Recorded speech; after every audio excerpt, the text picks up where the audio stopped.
Hello, TSPN. That's right. It's not Bilal Vakani this week. It's the more handsome and more adept Ryan Vanveen. That's right. I've taken time out from my $1 million a year job as technical director of this fine program to step behind the microphone for the week. So just hope you enjoy the nice change of pace. We've got Bilal still in the studio as tech director, along with my good buddy Jose Solorzano over on the audio board. And we're going to get to our content for the show in a minute. We got a fantastic show for you, I can guarantee that. But first, we are so fortunate this week to have in a special guest all the way from the Toronto Marlies. He's the play-by-play man for the Toronto Marlies. We are so fortunate that we were able to get this nice guy to come in. Would you please welcome from the Toronto Marlies, Mr. John Bartlett. John, thank you for joining us today. Thanks for having me. Great to be here. Now, your credentials are so numerous, I actually had to write them down.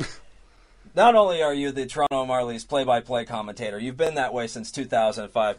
You also occasionally host OHL and AHL as in the AHL with the Toronto Marlies. You've hosted the Barrie Colts games. You've hosted golf championships. I have listed here the World International Long Drive Golf Championship from 2000 to 2006. And you won the 2007 James H. Ellery Memorial Award for your outstanding media coverage in the American Hockey League. And I just have to throw this in here. I'm proud to have in a fellow Sacred Heart alumni. There you go. Gotta represent That's the most important part. Oh, definitely. It's all about the Crusaders. Crusaders. Shout out to everyone from Sacred Heart Catholic High School in Newmarket, Ontario, Canada. Beautiful school, awesome program. This is what got me my start in the radio broadcast booth. And you can see where the results lead us today. So, there you go. Once again, nice to have you in. Now, as we mentioned, you've had a long career in broadcasting. What were the steps that you must have had to take to get up to where you are now? Well, yeah, it's funny when you go through the list of all those things. My God, I don't think there's many sports I haven't done. It's even funny. We've been watching the Brier the last couple of days. I remember doing curling and soccer. I even did ultimate frisbee once and stuff. So, yeah, you go through the whole gauntlet. For me, it really started back.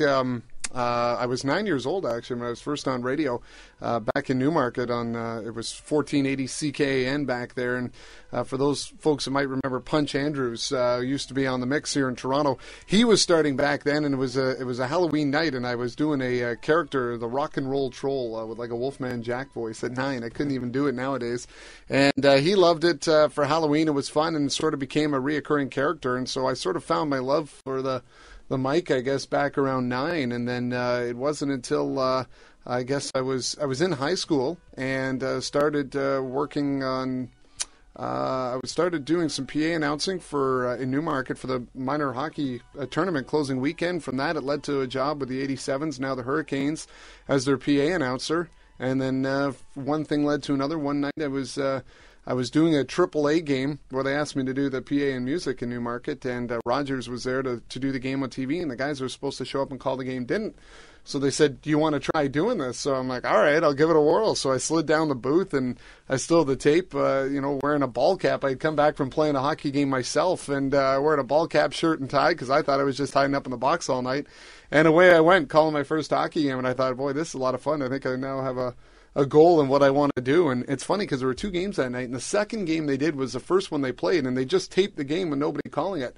And I had to go back in the studio and call my second ever game. I called off of monitors, which is the hardest thing you can ever do to call a game. So I think that's kind of funny that was my second one, trying to call it off a TV screen. Oh, wow, that really takes me back. You have no idea. You think of where you started from, just being alone by yourself in a booth with your own equipment that you got from wherever, to being where you are now in the multi-million-dollar industry that is broadcasting. Yeah, well, it doesn't change much, though. It's funny. It's the old story. You apply the specific to the general and the general to the specific. I remember I used to learn that one in college in broadcasting. But, it's so funny. Even now when I'm on the road and doing games, other than the producer back of the studio on radio, if it's, on 640 or whatever, it's me. I'm still slugging the gear with me and setting up and doing everything on my end, running the show. Still getting your own coffee, still making your own. own. Yeah, absolutely. And, don't tell me I can't eat in here. Yeah. This is my show. And some of the buildings that we go into in the American Hockey League, I tell you, I'm going into one Friday night. It's the one I hate the most in the league. It's the old War Memorial in Syracuse. They filmed the movie.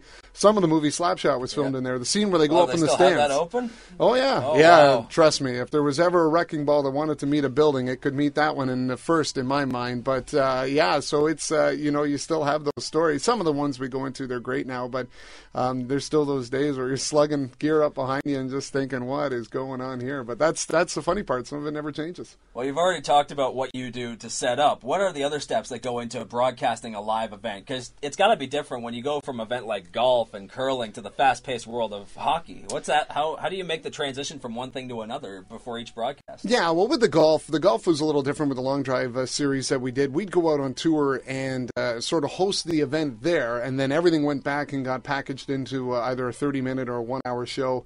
And everything was voiced in studio, believe it or not, for those. So I remember the first year we tried to do the golf, and we did it live, and the editing was a nightmare. And I said, you know what? Why don't we just tape the shows? Let's edit it, and the last thing we'll do, we'll go into the studio and voice it, which is never what you really want to do a sporting event. But that's what we did, so it made it a lot better for that. But when it comes to prepping for live events, it's all sort of just about knowing the two teams that are going to be out there, knowing what's going on, and after that, the game's going to transpire, and you're just sort of the soundtrack to it. So just being ready for the event of, you might have a great game, or you might have a bit of a stinker where you're filling some time and the glass came out for 15 minutes. So always have a story ready for that.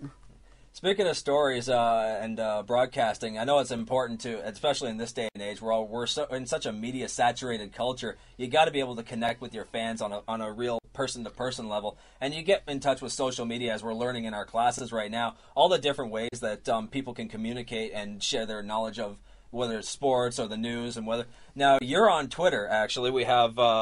What is it here? Yeah, Bart's Fights. Yeah, I had to mention Twitter first off because Bilal Vakani continuously plugs his Twitter. I always do, and it's at BilalV87. I just got followed by Rogers Helps, and I've asked them to upgrade my internet package so I can upload these videos faster, because the current package doesn't provide that. But back to you, Ryan. Fantastic plug there, Bilal. Those broadcasting lessons have really paid off. And may I say, didn't I tell you right when you invested in those remedial reading classes? Exactly. Fantastic.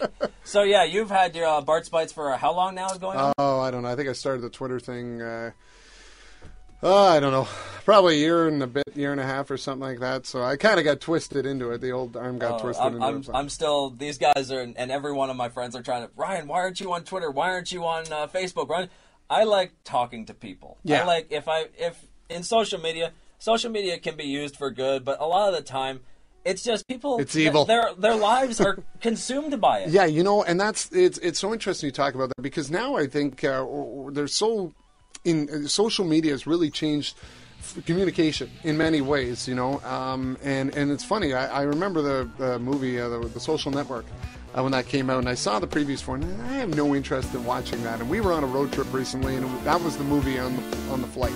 So I thought, all right, I'm going to watch this. And, personal life or anything like that, and you go out and make some comments that you have either sourced out or decided to think this would be a good idea and throw it out there, and it's false and it's wrong information, and then you're called out on it.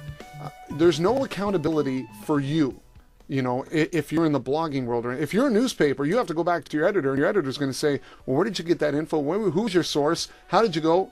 And you might be canned over it if there's accountability there in the mainstream media, and in the blogging world there's this whole world of people just writing. You don't know where it's coming from. Fact or you. Exactly, and I think that is the dangerous part, and sort of this new transitional time that we're in right now when it comes to media and social media and all that kind of stuff, is just teams and organizations trying to figure out what's the right balance to have, and that's the frustrating part for the mainstream media.